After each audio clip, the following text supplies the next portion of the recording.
What is up, Gas Money Nation? It's Robert and Austin with the Inside Gas Money podcast, and today we have a very special guest for our latest episode in our Gas Money Mentions series.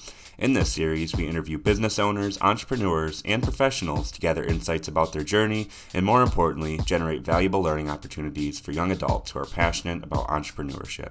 Today, we have the pleasure of sitting down with AJ Betancur, who is a life coach, neurolinguistic pathway practitioner, and founder of the Kings in Training Fitness Group in Tallahassee, Florida. In this episode, we discuss the significance of establishing strong habits, training your brain for success, and becoming a stronger individual. As always, we hope you guys enjoy this episode, get some learning opportunities from it, and if you have a business of your own, always feel free to reach out to us and hop on the podcast yourself. Now, without further ado, let's welcome AJ Betancur.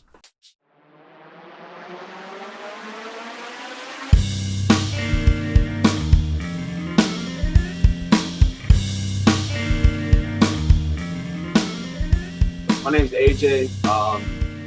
I do personal coaching, so that's personal development coaching, personal training as well.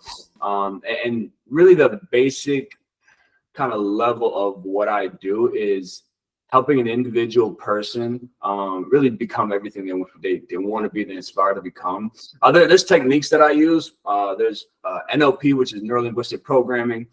So it's basically a set of techniques and a set of things that you do with people to help them overcome different obstacles, mindset obstacles, help them see things in a different light. And it's all about self-awareness. So if you know, like, hey, this is where I'm at, I kind of help them view that and see that and help them get past that and get to where they need to be. So I started a coaching business called Kings in Training. And it's super fun. And I had Robert here come this morning, which is great. It was super fun.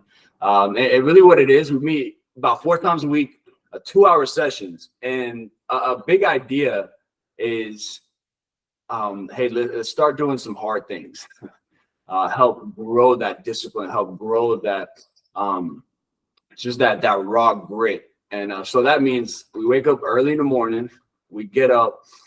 It's from about 6 a.m. to like 8 p.m. So we do the first hour where it's strictly physical training.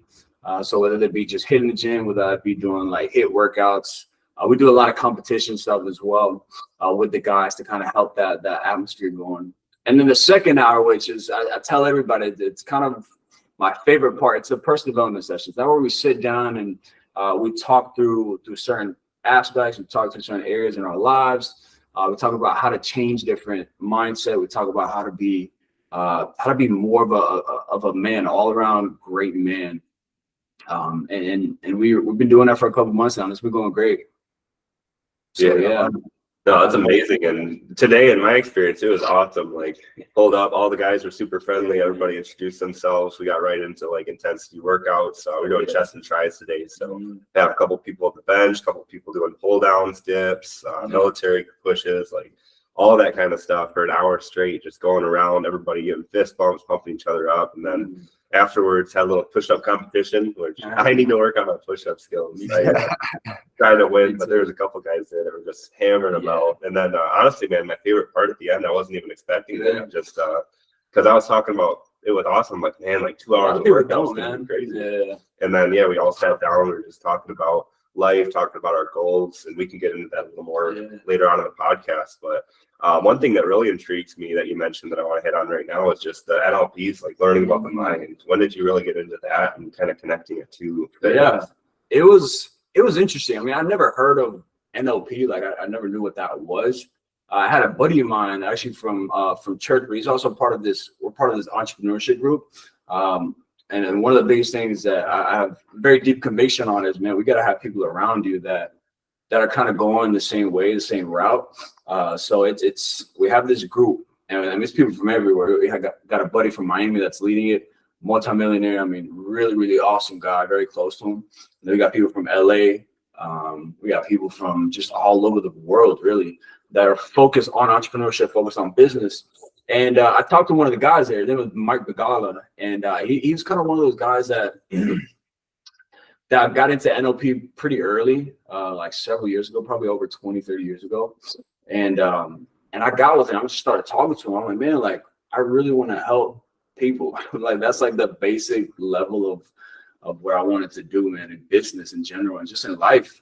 And he started talking to me about this concept of NLP and neuro-linguistic programming. So that's all about the mind, and it's all about the communication with the mind. And I started learning about it. I started getting into it. I'm like, this is insane. I mean, it's basically like having like, I'm not going to say all the knowledge, because there's a lot more that goes into like psychology and like that degree in that whole world. But it's a ton of like psychological aspects involved into neuro-linguistic programming. And it really helps somebody just like transform a lot of habits, a lot of outcomes. And so I heard about it. I'm like, I need to do this. Like, I have to. So I got talked to my guy. He connected me to somebody in LA. And then I started doing the course.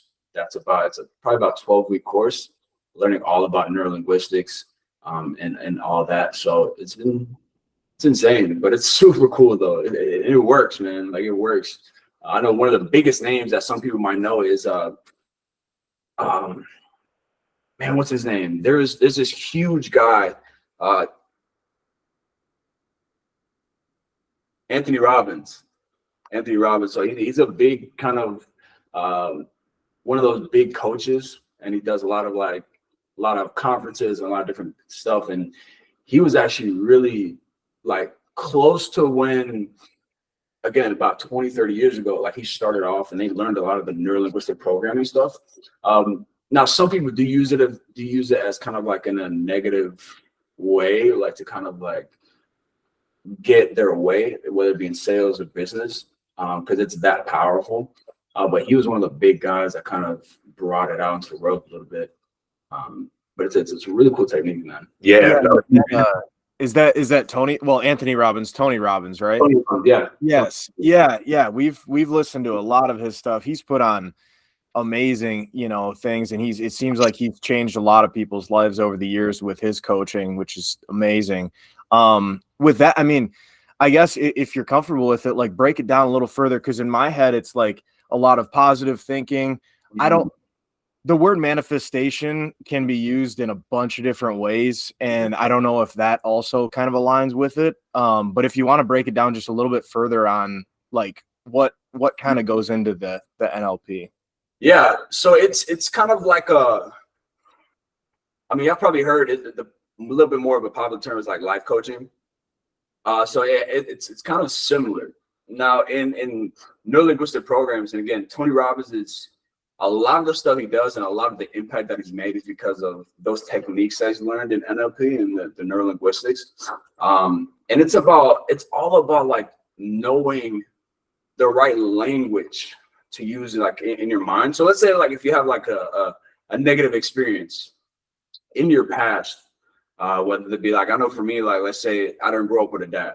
So I could take that, and I've took it very negatively in my life. But what if I learned to make it a positive? You know what I'm saying? Like, what if I learned to create this thing that happened in my life and actually view it in a way where it's like, you know what? It actually helped me become a better man in some crazy way, shape, or form. I mean, I wish it would have been the other way, but what's really cool is that I get to choose how I view those certain things that happen in my life, those certain interactions that's happened. I've had a lot of crazy stuff going on in my life, but if I'm able to view it in a different way, it changes everything, and it changes a huge perspective. And then that's one of the biggest, again, like what I mentioned, is that self-awareness. It's one of the biggest tools that are used in NLP, and it really helps. Again, like Tony Robbins has made a huge impact for a reason, because it helps you really like change the thought, and change the perspective on those certain things that would happen in somebody's life, Yeah, definitely. And I'm reading a book right now called High Performance Habits by Brendan Burchard, and it kind of talks about similar things where a lot of the habits that you got to do with punctuality. It's not just like you go to the gym for a week and then expect to be able to do it for the rest of the year.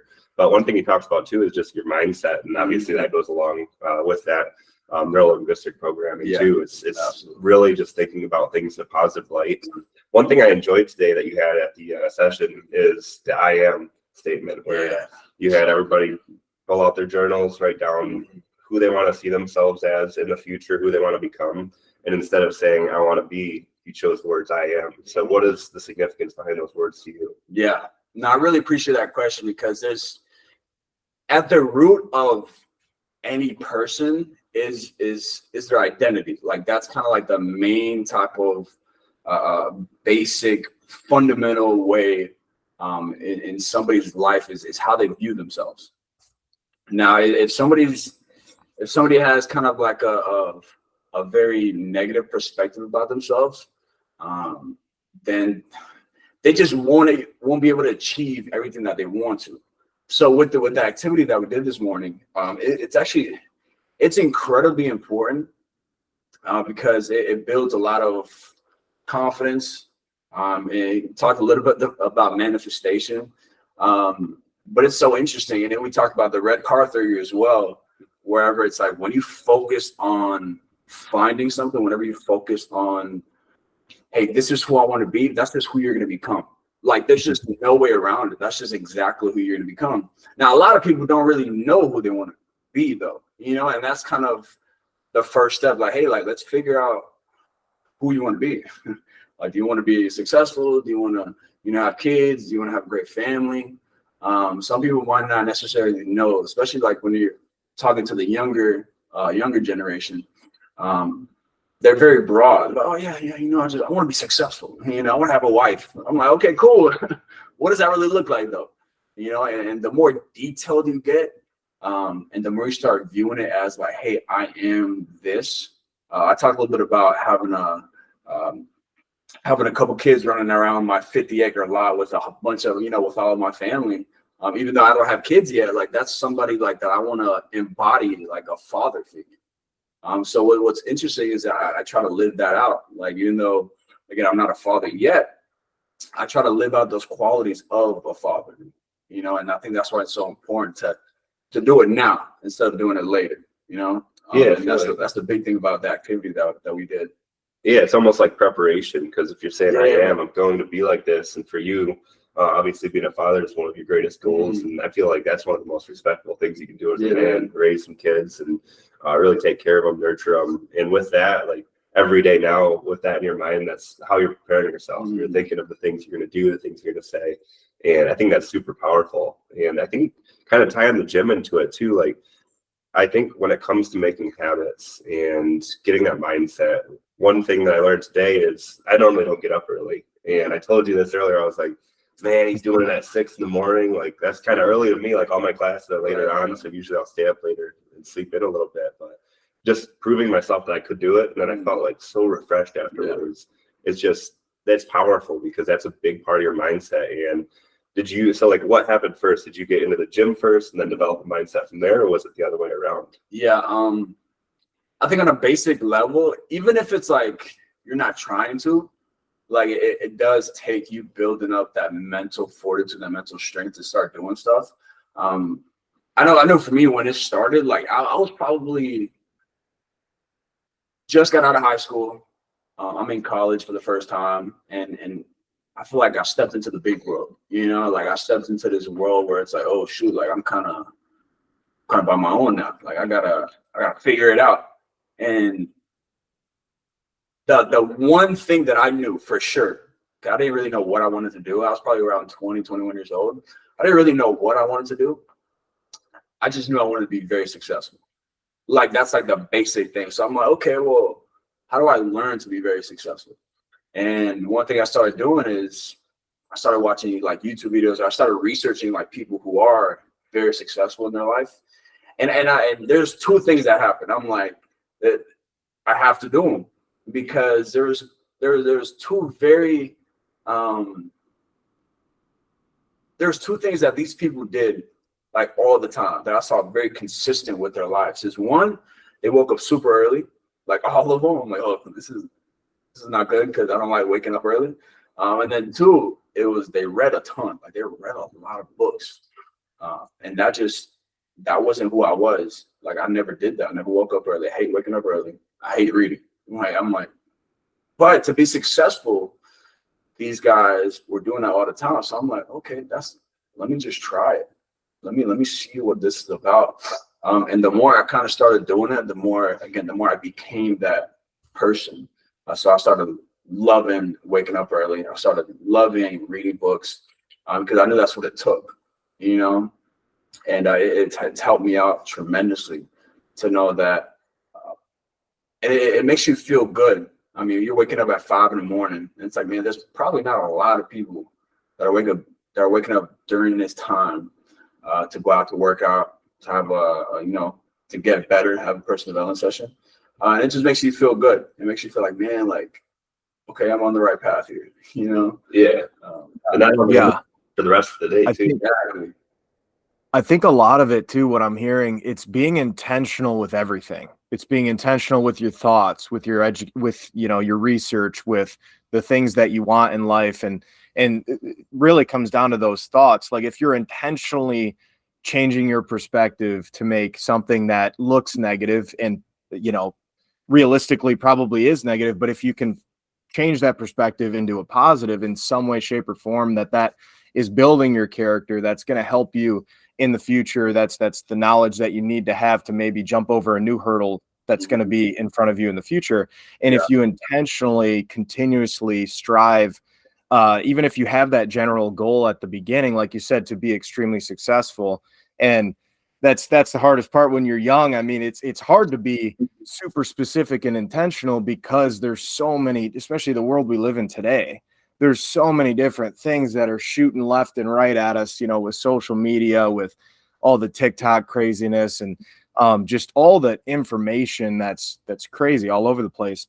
So it's, it kind of makes your mind think a little bit more general because it's hard to choose a pathway and be intentional. But when you start to be intentional, then I'm sure it seems like you were starting to see results. And once you started to see those results, is that, that's what really kept pushing you to go. I mean, it seems like you've probably always had a lot of drive. You just had to find it with being intentional. Yeah, absolutely. And it's interesting that you mentioned that because I say it a lot. And I said this morning about this quote by Galileo. And what was really interesting about it, and it's very congruent, very consistent with what's taught in the neuro-linguistic programming, is he says this. He says, you cannot teach a man anything. You could only help him to find it within himself. And what's really cool about that statement and that quote is it kind of takes the pressure off of, let's say, someone like me, like a personal development coach. Like, I can't heal somebody. I can't transform somebody. Like, I can't be the one to really transform this person. Like, they already have it within them. You know what I'm saying? Like, you already have it within you. It's just more of, let's do a couple things. Let's do some practice. Let's do some techniques, and let me help you get it out of you. Because I think a lot of people do have that. Whether you don't like doing certain things, once you start seeing the benefit of it, and it takes time though. That's why a lot of people don't do it for a long time, and quit a little earlier than they probably should. Is because sometimes you don't see the results.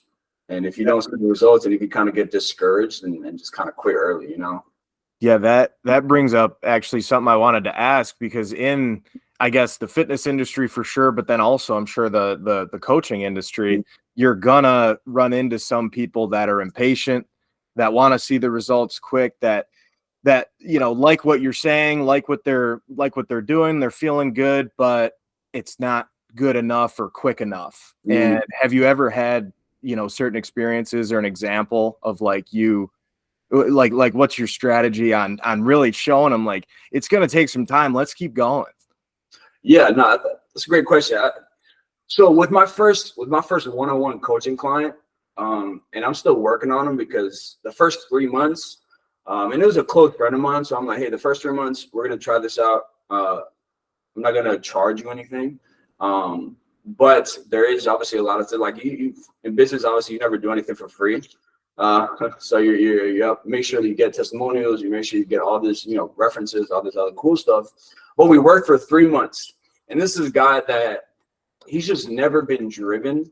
Like he's never been like super like go-getter driven, but he wants to be, you know, like he wants to get to that point. He's also, you know, when we first started, probably about 360. So he's a little bit overweight. So he just didn't know kind of like where to go and didn't know how to do it. So I think a lot of the techniques that have to happen whenever you have somebody like that, or really anybody in general, is one, help them understand, hey, like what you've done in life, has it worked? Well, no, that's why I'm here, you know? So you got to understand that this process of becoming somebody, because you're not necessarily trying to just do something. I read it from a book from Atomic Habits. Freaking incredible book. I mean, that's like one of like the first books that anybody should read. I'm actually reading that right now. That's crazy. Yeah, insane, man. It's insane. And one of the things it talks about, it has a lot of these really cool concepts. And it talks about it very early in the chapters. Is your identity, like who do you view yourself? And he kind of says it in that, hey, if you want to, let's say if you have a goal of reading more, okay, great, but that shouldn't be necessarily your goal. Your goal should be to become a reader. If you want to be, you know, a monster in the gym, you know, say, hey, you know, I want to lift more weights. Okay, maybe the goal should be, I want to become an athlete. And once people start understanding that, hey, like becoming something, becoming somebody, it takes time. Like it's little bits, you know, chip away little by little by little. And it takes that consistency. Because I know you mentioned a lot of the social media world and this and that. And there's tons of people in this social media game that have these biohacks and have these shortcuts and, hey, you know, get ripped in 30 days. Like all this stuff, but it's like you gotta work, man. Yeah. It takes so much work and it takes time. And to be honest with you, that's probably like just like a little secret. The main reason I started Kings in Training, which is my coaching group, yeah, it was for me. Because I'm like, man, like I want to be successful. I want to be in the gym. I want to do this and that. But I was very inconsistent. So I'm like, maybe I could create something where like it makes me have to be there. Like if you create something and you know, like, hey, I gotta be there 6 to 8 because I'm the one leading this thing. Like you're gonna show up 6 to 8. You're gonna show up earlier and leave a little later, and it keeps you on your toes. So that really helped me stay in the gym, get fit, work on my mindset because I had to. And some people don't rearrange their lives to, hey, I have to do this just because I have to. Like there's just no other choice, you know? Yeah, that's perspective. I usually work out on my own. Like I'll go up to the gym here at my apartment. And I mean, I've been in a pretty good routine lately. I think it started back in November, trying to go every single day, like not every day, but 4 days a week. Yeah. And it's been good. But the one thing that's tough is, you know, like there'll be days where I'll have a lot of stuff going on or my friends will want to hang out. It's like, oh man, instead of doing it in the afternoon, I'll do it at night. And then nighttime comes, I'm like, I'll just do the gym tomorrow. And like you said, there's no real necessity with that other than your inner being. And sometimes it can be easy to just kind of put that to the side and do what you want to do. Whereas I didn't even think about it that way, but that's with any business, especially with us with Gas Money. We've got young adults doing jobs out there. We got to be there for them at any time. If they have any questions, we got to do the advertising. We're doing a podcast like this, and it just having that necessity helps kind of force you to do it. And you mentioned earlier too that a point that I really liked is if you want to work out a lot, you want to consider yourself an athlete, right? Like that's the end goal. A good example of that, and this is actually referred to a video you sent me earlier today, is David Goggins. He wanted to be a Navy SEAL. He walked in the office. He was overweight. They laughed at him, told him to get out. And I think it was over 100 pounds that he lost in like 3 months. Yeah. And then walked back in. And I mean, it was all just him mentally draining himself, committing every single day to get to that point. So, I mean, obviously, I think David Goggins is probably one of your big inspirations from what I heard earlier. So what do you have to say on him? I think so. I think what's different about this guy, and like there's guys like that have like similar mindset, like David Goggins, is he has this like his whole reasoning on doing what he does is because he wants to do the hard stuff. Like he mentions in that video, like there's just no shortcut, man. People think there's like a shortcut, but there's really no shortcut. It's like just do the work. People are wanting to take these, you know, all these different, whether it be like pills or all these different programs, and it's like that guy just worked and he made it happen, regardless of how long it took and regardless of what he needed to do.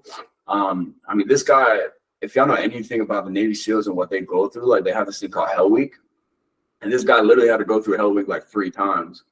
And I mean, it's so crazy. You have to be a little crazy to be able to do stuff like that. But you start enjoying it, you know, like you start enjoying. I say to like, you gotta enjoy the suck. You feel me? Like you gotta really like whenever you're there, and like it's just doesn't feel good, but it feels good. You know what I mean? And that's one thing that we try to implement. That's one thing that I loved about this guy, David Goggins, man. It's just he fought through the pain, and it's almost like he liked it. You know, like he looked at it.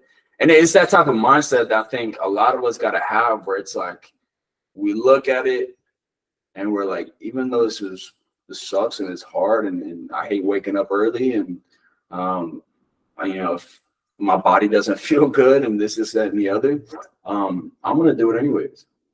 You know, and that continual thinking and process, especially with what this guy David Goggins does, it's helped him transform them into somebody, not just a couple of things that he does. He doesn't, from my understanding, he doesn't even like social media. He doesn't care about it. Like, I just does it every day, regardless if he's on a camera or not. You know, he just does it because that's just who he is. And that's the important thing about, hey, becoming somebody. He became something. And therefore it's a long lasting process. So if you become somebody, you start, it goes back to the Atomic Habits book, you start casting votes to that type of person. You want to be a reader. Every time you read, you cast 1 vote to you being a reader. Every time you miss a day, you cast a vote to the other side, you know? And I feel like the more votes you get to being a reader, to being an athlete, there eventually comes a point where it's like, okay, I feel like I've become this person. So this is just what I do. Yeah. I mean, you said he became someone, and it's so crazy because you think of like just saying the Goggins mentality, like that's a thing now, because he, you know, transformed his entire life into the Goggins mentality and became who David Goggins is today.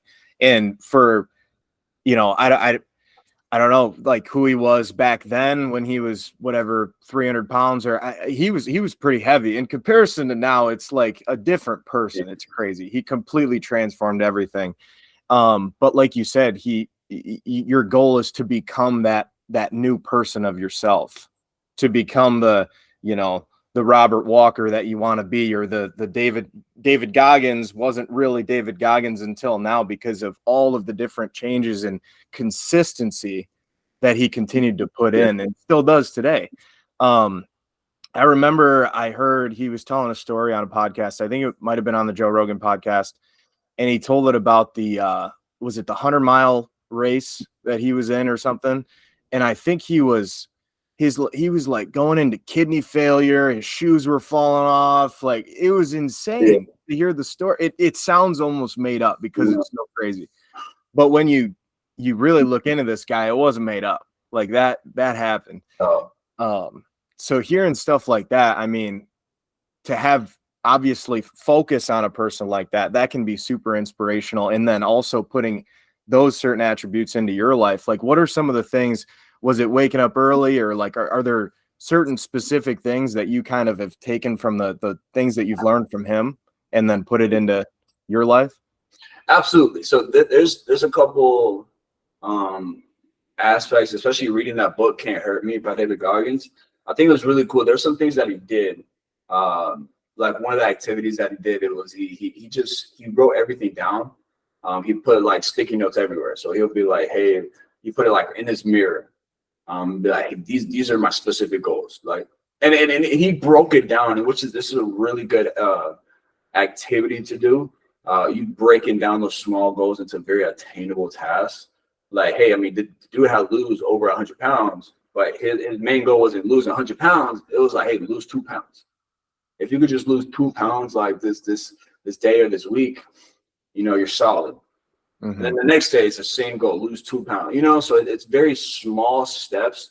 And I think that's very crucial in our lives is what's that one step I need to take that get me closer to my goal. I mentioned it to the guy this morning. I've always loved lifting weights, being in the gym. I played a ton of football. I was in the gym for a long time in my life. And literally just the other day, I hit my personal record on bench. And mind you, I haven't hit over 255 since 2017 in high school. And I mean, I'm a senior in high school. I freaking hit my PR. I'm like, oh yeah, this feels good. And then 7 years later, nothing, man. I mean, I tried and then I was very on and off. And I freaking smashed it, man. Like I hit 285 just out of nowhere almost. I'm like, what the heck? That's crazy. Like I was so surprised. And again, it's not that much weight, at least for some people. But it was surprised, man, because I'm like, I'm putting in the work. Sometimes you don't see those results. And then sometimes it just surprises you when you see them, And I was surprised, but I was fired up, man. And I was like, dang, like, okay, like I am making progress. Yeah, I am making progress, like slowly but surely. Now, there's a couple things I think in David Goggins' life that also got to be very careful to not do, because I know for him, he kind of. And this is his life. He can do whatever he wants with his life. But he also did destroy a lot of relationships around him because he had such that dog mentality. And it's like, if you're not on my level, then like I'm leaving you in the dust. And while for some people, I think you should have that type of mindset, because it's just, if you don't have people around you that are all on the same type of level or on the same type of like road and path you want to be at, they're gonna be left in the dust. And if you don't leave them behind, then what happens is they're gonna slow you down. They're gonna discourage you. They won't believe in you, and it's just not the right atmosphere. So I think the building relationships things, I'm very conscious about it, because again, I am married. I love my wife to death, and I want to make sure that my priorities are on straight. That like it's not consuming me. So I'm like leaving behind all these important things, even though I do want to have that dog and grind mentality like this guy. But there's some things also that I got to make sure that, okay, he wanted to be that person. I want to be similar, but like not to that extent where I'm damaging some relationships, But that's what I've gotten a lot out of like guys like him, Yeah, for sure. And I mean, that's huge too, that you can see that, because there's a spectrum to everything, there's the crazy on both sides, and he's definitely on a far side of that, whatever spectrum that is. And it's great that you're seeing that there's things to focus on and that you can implement in your life. And then there's also some things it's like, I've known this guy forever. He's a great guy. He's one of my best friends. Yes, we're a lot different, but I'll keep him around. But also, if you really, you got to be, picky with the people that you spend a lot of time with, for sure. Because I think it was Warren Buffett said it, or somebody said it. It was basically, if you're in the same room, or if you're in the room with 6 millionaires, you'll end up being the seventh. And then that also goes for the other way around too. Unfortunately, a lot of people find themselves in friend groups or hanging around the wrong people from work or something like that, it's fun or whatever you get out of it feels like a benefit, because it makes you feel good, or they just kind of agree with everything that you're saying. But if you don't have any kind of pushback or any kind of help or any kind of push forward, motivation from those people or inspiration, then you're going to hit a wall someday, and you're going to realize like, holy shit, I haven't really done what I should be doing because there's all these different things going on just because I'm surrounded by probably the wrong people. Mm-hmm. So it's, and we've learned that, we actually got really lucky. Rob and I, from, our high school friends, we've still kept them. And, the circle's definitely shrunk a lot after high school, which normally always does. Yeah. But everybody's, extremely motivated going into high level careers. Obviously we're in entrepreneurship. You have to be motivated and inspired all the time, and also self-motivated as well. And so we got really lucky with that. A lot of people, if, whoever's listening, like, most people don't get that lucky. So you got to pick and choose, and figure out who you want to surround yourself with. Is this helping me in my life? Or can I, maybe reroute a little bit and find a better place to hang out, or better people to hang out with to really, really lift you up. And then there also has to be you lifting them up. It has to be a reciprocated, relationship. So with that too, I mean, it seems like you've probably been pretty focused on that. Has that been a recent thing with surrounding yourself with the right people, or? Yeah, so it's an interesting area, man. I think for me, how it happened, it's kind of like you mentioned it, like right out of high school. It's like you kind of get a feel and a picture of like who your real friends are. Yeah. I had a lot of friends, or at least I thought, in high school. I mean, playing football in Miami, and whatever type of school, especially if you're at a pretty competitive school when it comes to like football, like a lot of people view you a certain way. So a lot of people would like to hang out with you and, invite you to parties and this and that. And then I left high school, and it's like, oh shit, I had like one friend. There was like one guy that like I genuinely stuck with, man, and that I kind of kept up with, and even him a little bit. We kind of separate a little bit because we were kind of going two different paths. So on one end, it was very much, it's just something that happened. Like I didn't really control it. It was just lifestyle changes, and people just tend to separate. On another hand, I did have to make a lot of decisions of, if this is who I want to become. You don't intentionally like destroy relationships, because you never know. You'll be able to either help them one day, or them help you. So you don't ever intentionally want to like break up, or those close relationships. But once you start living that lifestyle, the lifestyle kind of does it for you. You know what I mean? Mm-hmm. Does the separation for you, and that's what happened with me. One of my biggest things is and I talk about it a lot, is my faith, and that's something that was very much like a huge thing for me, because I was very on it, and I wanted to be. Now at first I didn't know how, I didn't know where. I had a lot of questions.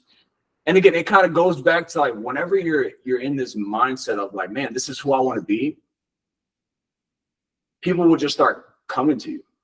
And that's literally what happened. Like, there was this random day one day, my last semester down in Miami-Dade, these two random guys come up to me and say, hey, you want to study the Bible? I'm like, yeah, dude, that sounds great. So I sit down with them, and it changed my life, bro. Like and it was more so because of the people that I was surrounded with. Like, I was surrounded by some really, really good guys, man. And they were all about God. They were all about the Bible, but they were also all about just being better, man. Like how can we all help each other just live better lives and impact a lot of other people? So that helped me out tremendously. And then now I'm not necessarily picky. But it's just because of how I live. Either people tend to stick around because that's kind of a similar path they want to go on, or they just fizzle out because they're just not on the same type of path or grind, Yeah, definitely. And I mean, with starting the gym, did you find a lot of good connections with that? Because I mean, everybody that goes to the gym is usually self-motivated. I'm sure that had a big influence. Yeah, and it's so crazy how we even found the gym. and it's an incredible gym, and it's a place where it's nothing like Crunch or Planet Fitness or all these other big box gyms. It's somewhere where you step in and it's like, man, you really want to work out, like you really want to get better. It has this atmosphere of just like, I really want to become a man, and I think this is a place where it's going to help me get there. And even the owner Tim, really, really cool guy. I mean, he's super genuine. He's been through a lot. He's always around helping people out, man, giving advice. We're actually going to come and have him. He's coming to talk to the group of ours on Saturday, just so we can learn from him. I mean, advice, wisdom, insight. We're very into that, and make sure that we listen very well to that maturity. But yeah, definitely the place has been a blessing, and it's been somewhere where it's called the Steel Yard Gym, and it's very much like iron weights everywhere, man, and you freaking got rock music blasting in the background, and on the other side you have a turf and tires, and it's like, it's a place you really want to grow in and work out at, and it helps that atmosphere of that type of camaraderie and that type of group that you have, which you're like, there's like, okay, we're here to work. Yeah, that's the exact feeling I felt when I walked in, and I love the murals too. Oh, who did those? Like, was that recent? They're I think the ones in the side that you saw. I think I'm not too sure how recent they are. I know the ones on the smaller side, those he just did. There's this guy here in town that did all the murals, and they're sick, and it has a lot of like that Greek mythology vibe, and it has has all these animals on it, and it just looks ferocious, and it's freaking awesome, man. Yeah, no, I walked in, I saw it, I was like, oh yeah, because I usually go to like Planet Fitness when I'm back home. Yeah, no, it's like nothing like great switch up. Nothing like it. No, it sounds like a place to become a badass, dude. That's and I saw some of the pictures. Rob sent me the link, and it looks sweet, dude. Yeah, man. And that's, with everything we've been talking about, I mean, it's mainly just, it's the atmosphere too. You need the atmosphere in order to really, keep pursuing that lifestyle and everything that you want to achieve. And that's seems like a place to be. And I'm sure you're there a lot, because that's kind of, is this like your main job, or do you also have a different job? Like, what's the lifestyle look like? I was actually just talking to Rob, man. I work because of obviously necessity and just everything that's kind of happened these past couple of years. I ended up going to trade school. I got certified as got my certification as an EMT. So I'm on the ambulance a lot, and I hit a good 60 hours a week at work. Yeah. What's interesting is that it doesn't really feel like it, because I'm telling you, man, like whenever it goes back to like whenever you want this type of lifestyle and you're sure and you know exactly how it looks and what you want, the path might look a little different. Like I'm sitting here like I want to be a really successful multi-million-dollar coaching business, an entrepreneur. And then I go and I get certified in the medical field, and now I'm working in an ambulance. It's like, it doesn't really make sense, but for me it does, because I'm sitting here at work, 60 hours a week, and most of the time, it depends how busy it is, obviously, like with the call volume and all the actual like emergency calls. But most of the times I get to, it's not the most high quality sleep, but I could probably get about 6-7 hours of sleep at work. So what that means is that the next day I'm home, like I don't got to go to sleep. Like I'm good, I'm good to go. So it gives me time to work on my business. It gives me time to make the calls I need to rest, to read my books, while I'm, getting paid at work. And a lot of times, since we have our group trainings about 4 times a week, and it's a 24-hour shift. So I'm at work 24 hours at a time. So I get off 7 a.m. the next morning. And again, for our trainings is 6 to 8. So sometimes I would miss that first workout session. So that means I go straight in there. I do the personal development session, and usually I lead that. And then right after that, I got to get it in. like I got to get my workout because I can't, I can't just miss it because I had another thing to do. So that's kind of been the lifestyle that I've had to adopt for now, until I get to a point where I have my freedom number, which is a point where, hey, once I get to this point, then I could think about doing this full time, like as my main source. Yeah, I'm glad you mentioned that because I've been going through a similar, it's almost kind of like a mental battle. Like Austin and I, we've been doing Gas Money. We started back in 2018 just mowing people's lawns, and we actually launched the app in 2021. So been trying to grow from there, and it's been good so far. We've met a lot of cool people, got a lot of jobs through it, but we've reinvested everything we've made through the app back into the company. And it's kind of funny how time's the one thing you can't control. Like when I started college, I'm like, all right, when I graduate, we're going to have a couple $100,000 in the Gas Money bank. I'll go right into that full time. And it was like high expectations, right? And just with everything, like we weren't able to get to that point. Like we're still obviously surviving with the company, but we had to make a decision. I had to make a personal decision. Like if I want to continue this business, do I want to go all in and risk burning out because I'm not going to have any money for myself? Or do I kind of take the route you took where I get a job so I can make money for myself, learn some skills, and then also do the business? And that's what I decided to do. So once I graduate, I'm going into sales. I've got a job in cybersecurity sales. So I feel like that'll be a good learning opportunity, kind of see like how companies ran, kind of get that corporate lifestyle like in my head. So my ultimate goal with Gas Money, like for both of us, is to eventually get to the point where we have a bunch of employees, we're leading people, we're motivating. So I feel like as much as this sucks to think about it from like a business owner perspective, like, oh man, we're going into a 9 to 5. At the same time, you got to look at it in positive. Like it's just another step along the way. Exactly. And that's exactly how you got to view it, man. Because imagine you're at this job. Imagine you work this 9 to 5 job while you're trying to build this, I'm guessing, multi-million-dollar business, very successful, enterprise, and you happen to meet somebody there that's like, hey, like I want to be a part of it. I want to invest. I want to do this. And it's like, man, like if you weren't there, then you wouldn't have met that person. But for me, like I had no idea that I would be able to do what I got to do because I have a family to take care of. I got stuff to do. My wife is studying for her bar exam, so right now she's not working. So I that's really our only household income that's coming in right now, with a little bit with the business as well.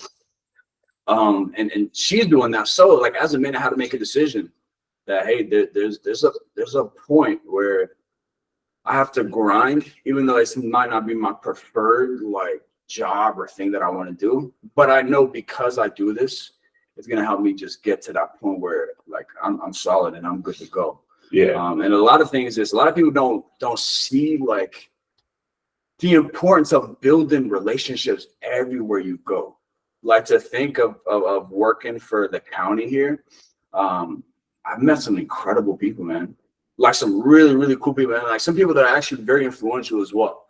Like we have like the chief, and he's connected to a lot of people, man. You have a lot of different personnel that goes through all types of organizations. Like one of the higher ups at my job, she and I didn't even know until the other day until I asked around, but she actually went through this program. It's called Leadership Tallahassee. It's freaking insane because you get super connected. And it is all about learning this leadership, but they kind of tie you in and connect you into the entire city. You get to meet a ton of people. You get to see how things work. And again, I didn't know she went through that program already. So it's like, man, I'm trying to get into the same program. So what do I have now? I have a great resource, and I could have a really good recommendation. I could have really good backing, and she could potentially help me get into that program. If I wasn't there, then I would have never met her.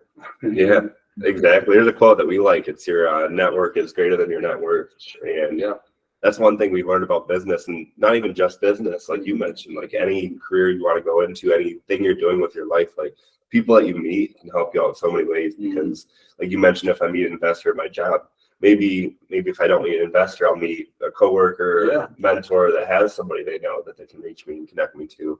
And it really goes for anything, man. Like say you know the police chief and you're trying to get into an event or something, there's tight security, like you can be like, hey man, like come on, let me through or something like that. Like, it unlocks a lot of doors that you wouldn't be able to unlock otherwise. So I always tell people, like, I'm always trying to be really social and friendly, and it's not like I'm trying to use these connections to my advantage. It's more like a genuinely like connecting with people, you know. And, you want to help each other out. And, you know what's really crazy, and you've probably heard it before, but it's like there's some crazy thing where it's like you're probably like 5 people away from knowing like Elon Musk or knowing like big people. And it's so crazy because I literally found this out the other day. I was at the gym, and because I was helping some of the people sign up. And what's crazy is that the owner of the gym has his mentor that was there. I mean, this is a big dude, big guy. I mean, very successful. And I was talking to him and I was connected with him, and it just, a good 20 minutes talking. It was just going back and forth. It was going great.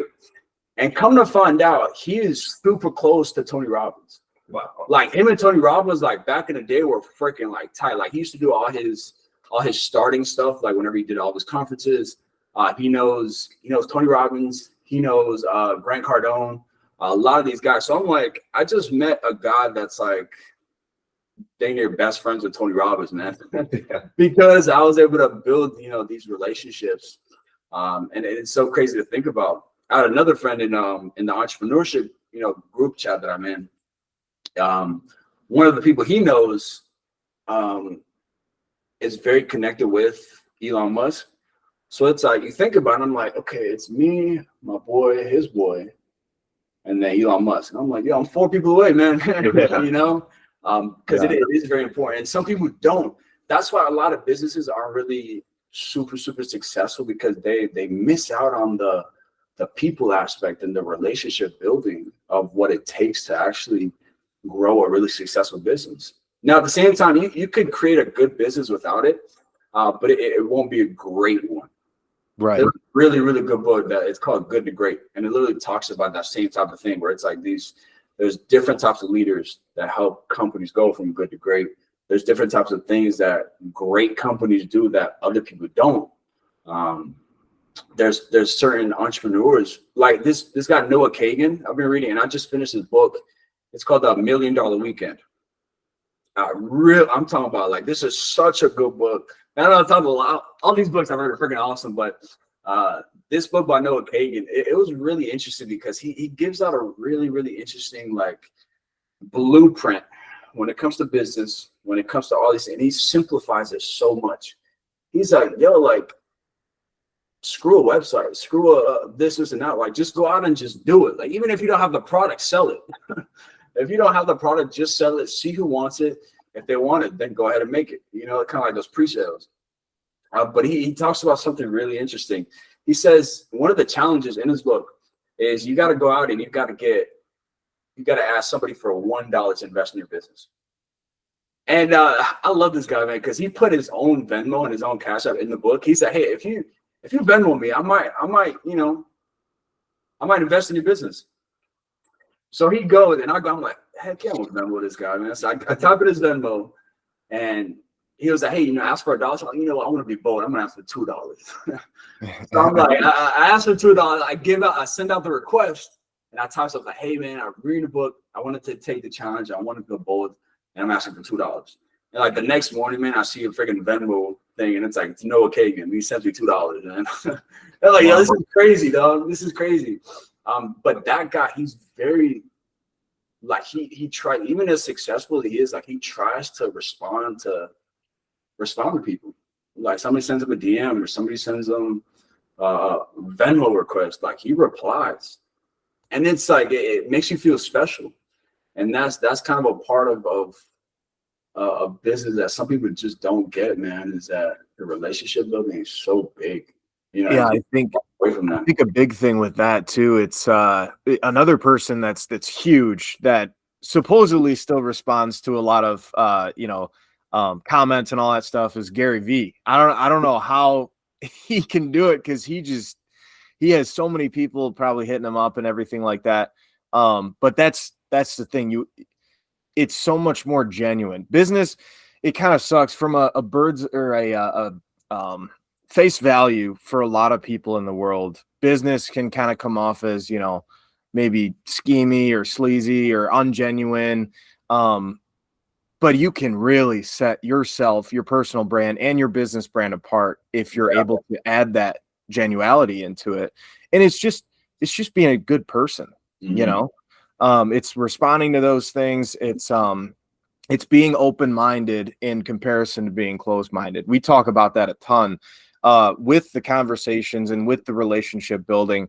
You have to have an open mind, because you're probably not going to agree with everything that this person that you just met, you know, is either talking to you about or bringing up, or they're probably not going to agree with everything that you're going to say. But if you're open-minded in the conversation, there's still a chance that you can build some kind of relationship with this person, and help them out, or they can, you know, do the same back. So I don't know if you have any ideas on open-mindedness, but that's a huge thing that you have to do. And in business and just in life in general. Even with my faith, like there's going to be people that just don't believe what I believe, and that's okay. You know what I'm saying? Like I'm not the type of person and really we shouldn't be to kind of enforce our values or beliefs on people just because they don't believe. Like if you genuinely believe that, hey, what you think and what you believe is right, hey man, you know, this is what I think, you know, hey, this is, just show them, hey, you know, this is what I've seen, this is what I've done, this is how it's happened. But you don't force people to believe what you believe. Right. And that open-mindedness, it is huge though, because one of the things that we talked about, and I'm going to continue to talk a lot more about, there's a lot of core values that I have specifically with the coaching sessions, with the coaching business. I mean, we strive to be, you know, to go after integrity and honesty and all these other great values. But there's this one value that I hold very, very dear and close to my heart more than anything. And I've applied this to my marriage. I've applied this to relationships. I've applied this to business. I've applied this to the gym, like everything. And I like to think that I've coined this term. It's humble confidence. Humble confidence. It's this concept of you have this heart of just genuine and real humility that you're willing to learn. Because I think we all know, or some of us more than others, is that to be a great leader, you got to be a great follower first. You got to be willing to learn. You got to be willing to be taught. You got to be willing to allow somebody else to come into your life and be like, hey, this is how you actually do it, man. And have this gut level humility to listen and to do it and to put in the work. Whenever somebody, you know, hires me as their coach or joins the Kings in Training group, it's like, man, like if you're the person who's most likely to listen and learn, that he'll probably make the most progress. So that's like the first side of things. And then the second part is that confidence. And that confidence is where you kind of have this grit and this lion heart and this belief that, hey, I could do anything that I put my mind to. And you build that confidence up through experience and through all these things. But it is a balance. It is the balance between that humility and that confidence. And you put it together, man. And if you have that, it's like the sky's the limit, man. And a lot of people don't talk about humility when it comes to business or just life, but it is the most, I personally believe, the most important thing, man, that anybody could embody is that heart of humility. And then you pair it with that confidence, man. It's a perfect match, you know. Definitely. And it's one of those things, like anything you're doing, you have to be willing to reach out to people and admit that you don't know everything. Because when we first started, we, you know, with all this hype on social media about entrepreneurship and business, it's like, it seems like everybody's got their stuff figured out. And at first we were a little nervous to like ask questions at points. And like, that was a big thing in high school, you know, like I was one of those guys that had a question on a test or something. Like I was pretty smart. So I wouldn't want to go up and ask the teacher for help because I was like, oh, like I should be doing that, you know? And I don't know why I thought that, but I feel like a lot of people, it's uncomfortable for them to realize like everybody loves helping each other. And it's like with you, when you asked for the Venmo, it was $2. I mean, you asked for two instead of one, but still, it was like a couple bucks. And the fact you were willing to say like, hey man, like got this idea, could you invest in me? Like the fact that he gave you that attention, and even though it was a small amount of money, gave it to you, that shows that you were you weren't scared. You had the confidence to ask for it. You also had the humility to say like,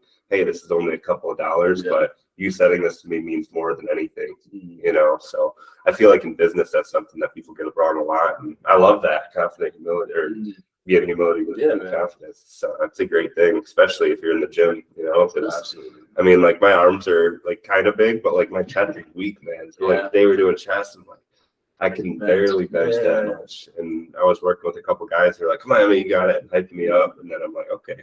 And then put the work in and got it. So it's kind of that climb. Yeah, we've mentioning confidence too. We've done we want to do more of them, but some different motivational speeches and stuff like that. And we'll mention that there's definitely a fine line between confidence and arrogance. And that line, it's you gotta walk, you know, definitely obviously on the confidence side. But you have to be very self-confident in what you believe in. If you're not going to believe in it, who's going to believe in it? You know what I'm saying? Whatever you want to do, whatever vision that you have, whatever product you have or service, you have to really believe in that first, and show people that. But you got to always be aware. That's what we always like to preach to people, that you have to be aware. There is a fine line. There's going to be different people that also perceive your confidence potentially in an arrogant way. And it's just kind of like, you know, reading the conversation and just making sure that there's that humility aspect to the confidence. I think that was beautifully said, because with that combination, you're never going to fall over that line into arrogance. So definitely thought I'd bring that up, because that's the worst thing, to be around somebody. Yeah, you know, maybe they've been super successful, or that they've done a lot of great things in the world, or they believe that they've done a lot of great things, and it's no fun being around those people, because you want to learn from them if they're successful, but it's so hard to learn if it's just kind of their show. You know what I'm saying? So yeah, that's a big thing that we always try to pay attention to, and that's going back to kind of the self-awareness aspect, always being aware of that. And it's so true that you say that too, because you don't ever want to work with those people. Like even regardless of how successful they are, man, it's like whenever they have this type of arrogance, and like they have this concept like, hey, I've arrived. Like, man, like, who are you? You know, like, this is no fun. And I think that's something that I personally, I want to continue to stick to, man, like with my life. I think I'm going to be very successful just because that's what I've decided to do. And there's steps to get there. But I can never get to a point, man, and I pray about it every day too, man, that I never get to a point where I'm like, I have this arrogance to think that, hey, I've arrived. You know what I'm saying? Or I've become everything that I need to be, or I'm good. You know, I don't got to work on humility anymore. You know, I don't got to work on, you know, this or that. And that's actually a very dangerous place to be in too. Because it doesn't allow you to be open-minded. It doesn't allow you to grow. It doesn't allow you to connect with different people, man. Because again, you never know, man. I mean, you can be somebody that you don't think anything of, and is nobody. And then they just freaking blow up, whether it be in business, whether it be just a person itself. And now you've made a great connection because you have the humility, and you have this type of self-awareness and confidence to be like, man, I could learn from anybody. Like, I could learn from some random guy walking down the street. Even when I met Rob and I pulled up to the entrepreneurship thing that they were doing, and I'm like, man, I could learn from these people. Let me just talk. Let me just open my mouth and try to connect with these guys, because there's people that you know, that Rob, you know, that I don't, vice versa, and there's things that y'all know that I don't as well. And I'm like, I would love to continue to learn, you know. Yeah, that's the biggest thing with success. And that's what I really love that you said earlier, is just learning from people that are successful, like reading books, figuring out what steps they took. And a large part of it's talking to people. I mean, like when Steve Jobs was starting out, he wasn't afraid to call CEOs to ask them for advice on what he was building. He would call up, he'd look at those, I don't even know, I think back then it was like Yellow Pages, or he'd find like the numbers of the CEOs and call them and be like, why the hell are you calling me? He's like, hey man, I need your advice on this, or you looking to invest? And it's just willing to take those steps. And one thing you mentioned too is just kind of aspiring to be your future self. Like, I think everybody who is going to one day be successful has that moment where they're like, all right, I'm going to be successful. Not really sure how yet. I have a good idea, but I'm going to make it happen.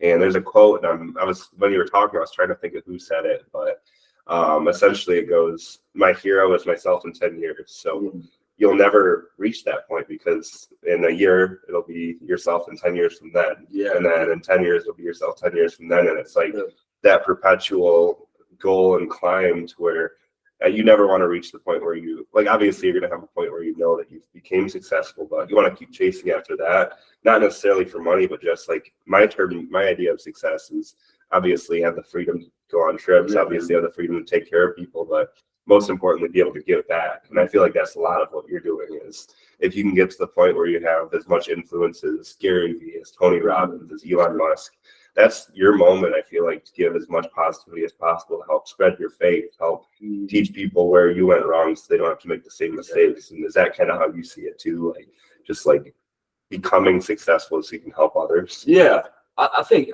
for sure, you know, and those who are into their faith know like certain scriptures, know some certain understanding. A lot of people, more so than the other scriptures, know that says that the love of money is the root of all evil. But a lot of people don't know, have never read that the Bible also says that money is the answer for everything. And what's really cool is that actually it's in Ecclesiastes. It says one makes life merry, and money is the answer for everything. So it's like really cool. It's like, what the heck? Like, the Bible says that, man? Like, yeah, it does. And that's actually like one of like the starter stuff that sometimes like I just like just talking to random people. And especially if I know like either they have like some type of background in something. So if I know like they're into their faith, I'm like, hey, you know that the Bible says that money's the answer for everything. They're like, huh? Like, how? But you think about like that type of stuff, and there is on both of those verses, there's obviously truth to it. Money can be the answer to a lot of problems, but if you have this money is everything type of mentality, then that's where you'll go wrong. And I think my thing with building an influence is because I think I can help in some way, shape, or form. And that's one of my biggest things too, man, where it's like, man, if I could somehow help one person, I mean, if I could help one guy like transform his life, that's enough of an impact, man, for me. And you know, it brings me that joy to be like, man, because somebody helped me out, I could go and help somebody else out. And even on a grander scale, you know. So that's why I want to be successful. I want to make an impact. I want to help serve others. I want to help be a good example for other people, for my kids one day. And yeah, man, that's what I strive for. Yeah, definitely. I love that. Yeah, talking about that too, I wanted to ask, this has got to be a very fulfilling, career, like the work that you're doing. I mean, obviously there's a lot of different things you have to help people through and keep pushing them forward and everything. But to see those little changes that they might not see, like, how does that feel? That's got to feel pretty amazing. Yeah.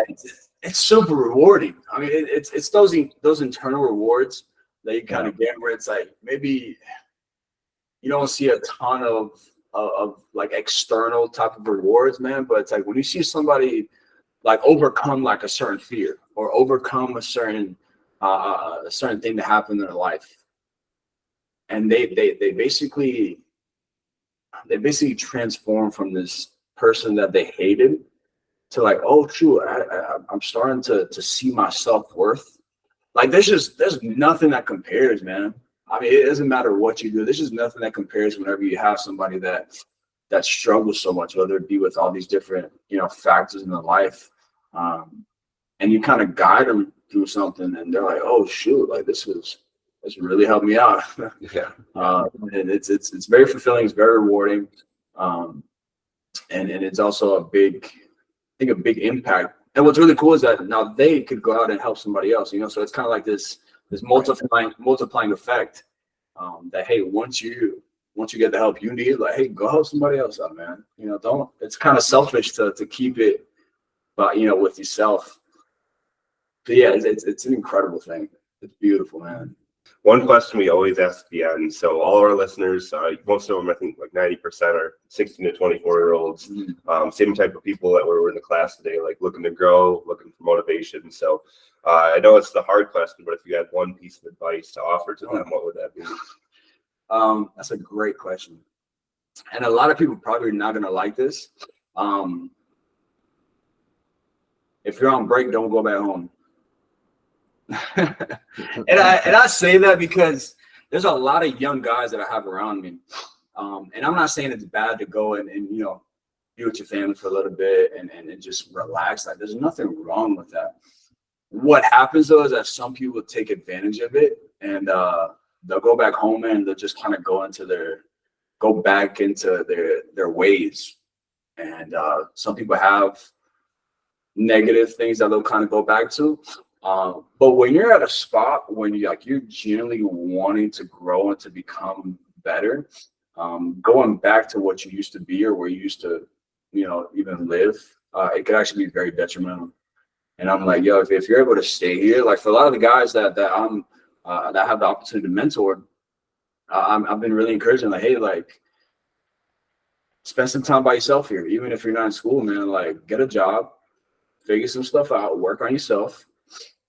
And grind, make your life better. You know, like what are you gonna go back for? To go to the beach? Like, come on, man. You know, there's a lot of, you want to become somebody. There's stuff that you're gonna have to do that a lot of people aren't doing. So for the young folks out there, man, I think that's one of my biggest pieces of advice and something that you got to kind of struggle with and battle with and figure out for yourself, man. But I've seen, for me personally, whenever I did that, oh my gosh, man. Came a long way. Yeah. To add on to that, I mean, it's continue to strive to be uncomfortable because that's where you're going to grow. If you go, you know, if you're on break and you go back home, it's going to feel a lot more comfortable than everything else that you were doing. And unfortunately, you know, being comfortable is great, right? It's you know, sometimes it's good to take a breather or whatever, but it's going to be that much harder to get back to that uncomfortable place where you know that's going to be where you're going to grow, where you're going to make improvement, where you're going to find benefits and really move the needle forward. That's really the only place to be. So I love that, man. That's a great piece of advice for sure. Definitely. And then lastly, I mean, we're in Tallahassee right now. Anybody looking to either work out with you or get in touch with you, where can they find you? Like, plug some socials. Absolutely. Definitely my Instagram. It's my last name, Betancur _777. We also have our landing page and we're working on our website. So you could probably just type in Kings in Training, and you could find us around. Or again, shoot me a text. I'd love to call or, you know, text at 786-450-4165. So y'all got my number, y'all got my Instagram. Hit me up. We'd love to, you know, to talk to y'all and get y'all connected, man. Awesome. Yeah, and I'll put that in the description too. Yeah, that'd be awesome. No, man, it's been a pleasure talking about Appreciate it, a lot of amazing stuff. Thank you so much for coming on. And it's been great though, man. Again, I really appreciate y'all having me. It's been really encouraging, and I can't wait to see the more connections with y'all, with different businesses, man, with us here in Tallahassee as well. So I'm excited for our future, man, for all of us. Definitely, man. It's been great. Like we always say at the end of our podcast, go get that gas money.